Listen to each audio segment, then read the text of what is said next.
Welcome to Khafre's Funerary Complex.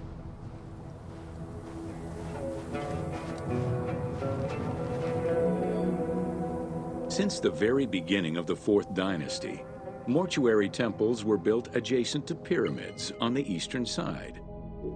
Such a location, facing the rising sun, as well as the world of the living as a whole, held an important symbolic meaning, for it was within the mortuary temple that kings were revived through daily rituals.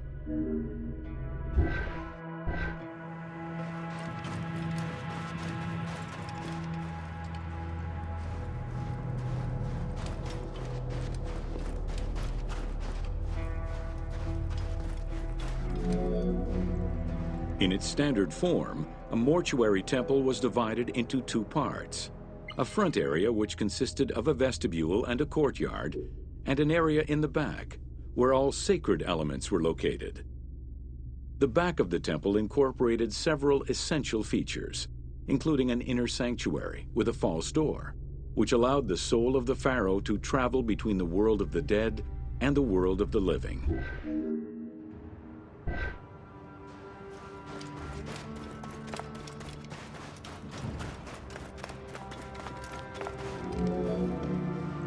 The largest of all such structures, Khafre's mortuary temple, was entirely built with megalithic blocks of limestone from a nearby quarry and encased with granite. Parts of Khafre's mortuary temple, particularly the courtyard walls, are thought to have been decorated with splendid reliefs. However, not a single image of the king has been discovered inside the mortuary temple.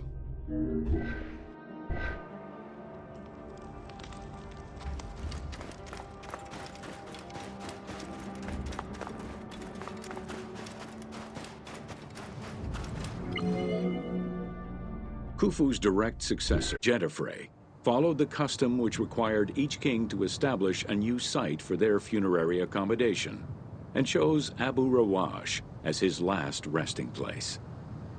When the time came to build his own funerary complex, Khafre, also one of Khufu's sons and the successor to Khafre, broke with tradition and returned to Giza.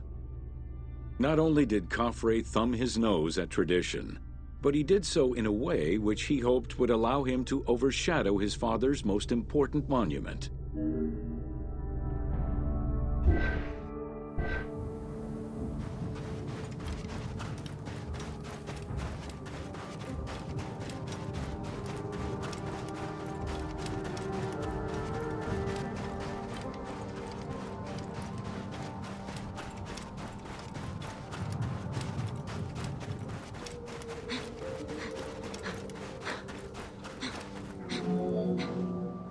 Though Khafre's pyramid is smaller than Khufu's, it was cunningly built on a more elevated bedrock layer than the Great Pyramid, making it appear higher than any other pyramid at Giza.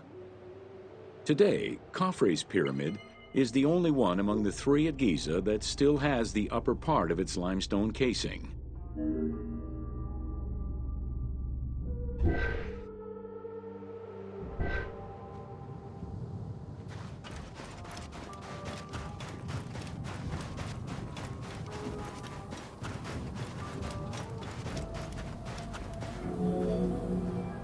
Considered a most sacred area, the Giza necropolis was strictly defined, both geographically and physically.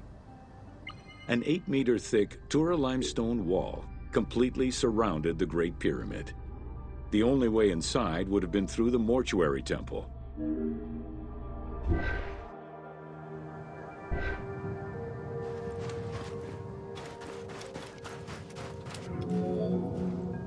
From the reign of Sneferu and onwards, the subsidiary pyramid became a common feature within the pyramidal complex.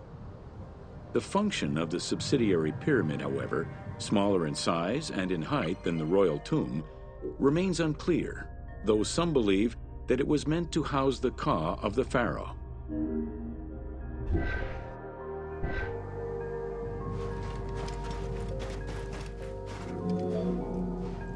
In mainstream media, the ka is often defined as the soul of the deceased.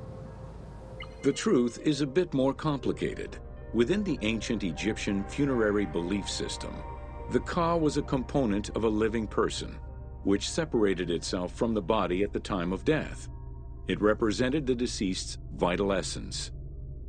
In order for the deceased to ascend to a new life, whether in this world or the next, the Ka had to be embodied in a statue and its existence maintained through offerings and rituals.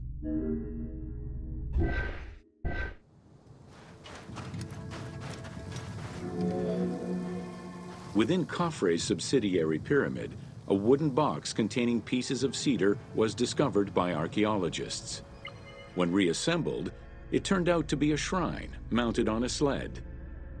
Just as with the solar barges found around Khufu's pyramid, it seems Khafre's shrine and sled were ritually disposed of after his funeral.